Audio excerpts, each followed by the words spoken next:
Every year, Trooping the Colour is a masterclass in royal tradition. Drums roll, sabres gleam, and history echoes down the mall. But in 2025, amid the pomp and pageantry, something unexpected unfolded. Something that might just redefine the royal hierarchy. King Charles III gave Buckingham Palace the green light to host this year's ceremony, despite his ongoing cancer treatment. On the surface, the event appeared as timeless as ever. 1,400 soldiers, 200 horses, 400 musicians, and the royal family on full display. But beneath the surface, the winds of change were stirring. When Catherine, Princess of Wales, stepped out in her cream Amelia Wickstead coat dress, flanked by her 3 children, all eyes turned to her. Fresh from a brave battle with cancer, she looked poised, regal, and remarkably composed. She wasn't just there to wave, she was there to stand, front and centre, quite literally. From the start, royal watchers noticed subtle signs: her carriage placement, the way the cameras followed her more than usual, the way the crowd erupted when she appeared. Something felt different, but no one expected what came next. Princess Anne, ever the epitome of discipline, took her usual horseback position. Her steed, Noble, lived up to his name, strong, spirited, and barely manageable. But Anne held her ground like a general. She always does. Then, during a quiet ceremonial pause, Anne did something unheard of. She stepped forward and made a live announcement, not just to the crowd, but broadcast straight into millions of homes. It wasn't a mistake. It wasn't a rumour. It was a royal proclamation. Catherine, Princess of Wales, had been appointed the Marshal of the Monarch's Honour. It may sound ceremonial, but make no mistake, this is a power move. The title means Catherine will now formally represent King Charles at certain military salutes and national events, positioning her as the symbolic spearhead of the monarchy. It's a role never before created, never before bestowed, and certainly never before announced live on BBC One by Princess Anne, the monarchy's most no-nonsense figure. Anne didn't just whisper it behind palace walls. She crowned Catherine with it, publicly, purposefully, like passing a torch.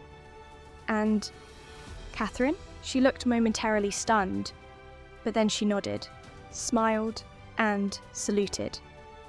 Many believe this was Anne's way of honouring Catherine's grace under fire, not just through her recent illness, but throughout years of royal pressure. Remember, Catherine already holds the title of Colonel of the Irish Guards, an active and visible military role. But this new title? It goes beyond tradition. It blurs the line between symbolic and strategic. It sends a message. Catherine is rising, and the monarchy is shifting with her. Annie's move is being hailed as both brilliant and bold. In one gesture, she reinforced loyalty to the king while subtly paving the way for the next generation. The moment Princess Anne made the announcement, a wave of cheers rippled through the crowd. Catherine's children looked up in awe, especially Prince Louis, who beamed proudly by her side. From the balcony, Prince George and Princess Charlotte watched their mother's moment unfold with quiet pride. Prince William, ever the quiet anchor, met Catherine's gaze. Just a glance, but one that said everything. Behind them, Queen Camilla's expression was harder to read. She wasn't consulted about the appointment, she wasn't mentioned in the announcement, and she wasn't standing centre stage when the flypast soared overhead. Palace insiders quickly noted that Queen Camilla seemed sidelined. She rode in a separate carriage, maintained a subdued presence, and, most noticeably, was nowhere near the centre of attention when Catherine took her ceremonial salute. Was it coincidence? Or was Anne's move a carefully orchestrated power pivot? Some royal watchers are whispering the unthinkable, that Anne deliberately bypassed Camilla to empower the next generation, William, Catherine, and their children. signalling where true influence is heading. And if that's true, then the 2025 Trooping the Colour wasn't just a parade, it was a message. Later, during the iconic RAF flypast, the royal family took their positions on the balcony. Catherine stood front and centre with George, Charlotte and Louis, all dressed in nautical tones, echoing her own polished look.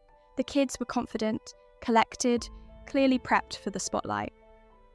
Catherine's salute during the final march was textbook perfect, not just in form, but in symbolism. The crowd cheered, the cameras lingered, and the monarchy, it seemed, had just turned a corner. But what happened behind those palace walls after the curtains closed?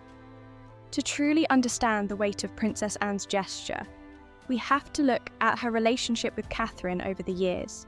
Anne has always been seen as the monarchy's hardest worker, blunt, private, and fiercely dedicated to duty. And in Catherine, she saw a similar spirit. While their personalities may differ, their values align: modesty, discipline, and unwavering commitment to the crown.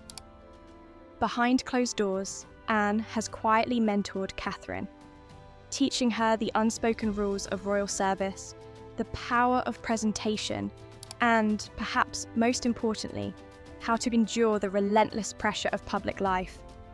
So when Anne publicly entrusted Catherine with a new ceremonial role, it wasn't just about strategy, it was personal. It was a passing of royal responsibility, not from one generation to another, but from one woman of duty to another. Let's not forget how far Catherine has come.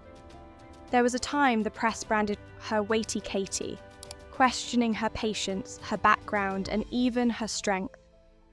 But slowly and steadily, she proved them wrong.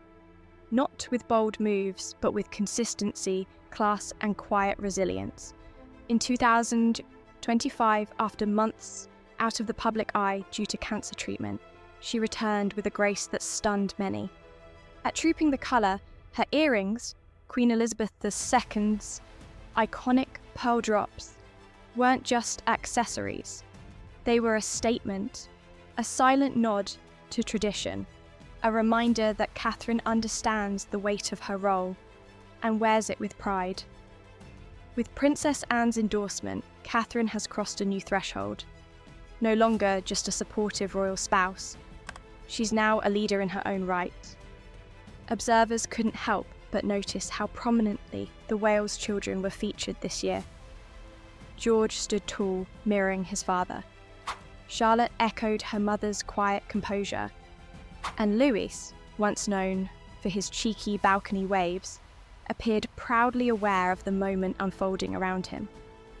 This was no coincidence. Sources close to the palace suggest that the royal household is intentionally shifting focus toward the younger generation, not just to future-proof the monarchy, but to project a message of stability and continuity in uncertain times.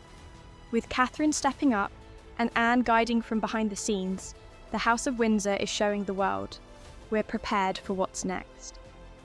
Of course, this shift raises uncomfortable questions. Where does Queen Camilla stand in all of this? Her absence from key moments of the ceremony and her clear distance from Catherine's elevation haven't gone unnoticed. Insiders hint that she may be stepping back from frontline duties, especially as King Charles's health remains under close watch. Some believe Camilla may now take on a quieter, more supportive role, away from the spotlight, while William and Catherine step forward to shoulder the crown's visible responsibilities. If true, this would mark a subtle rebalancing of power within the royal household, one not decreed with fanfare but shaped quietly through ceremony and symbolism. In royal tradition, words are rarely wasted. Every action is steeped in meaning. So when Princess Anne stood before the world and named Catherine the Marshal of the Monarch's honour, it wasn't just about protocol. It was a carefully calculated public endorsement, both of Catherine's abilities and of her future role in the monarchy. And the people responded. Across social media, support for Catherine surged. Headlines praised her unshakable poise, commentators speculated on what this move means for her future, and whether we're witnessing the gradual build-up to her one day becoming the most influential royal figure since Queen Elizabeth II. In many ways, this year's Trooping the Colour was a mirror, reflecting not just who the royals are, but who they're becoming.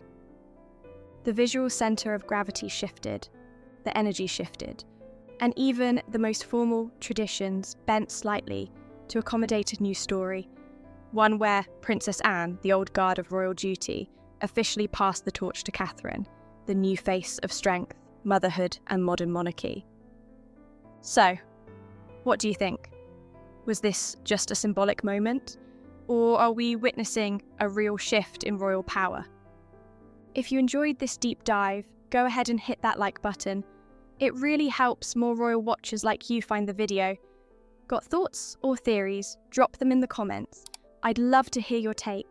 And hey, if you haven't already, subscribe for more royal updates like this one. Until next time, cheers.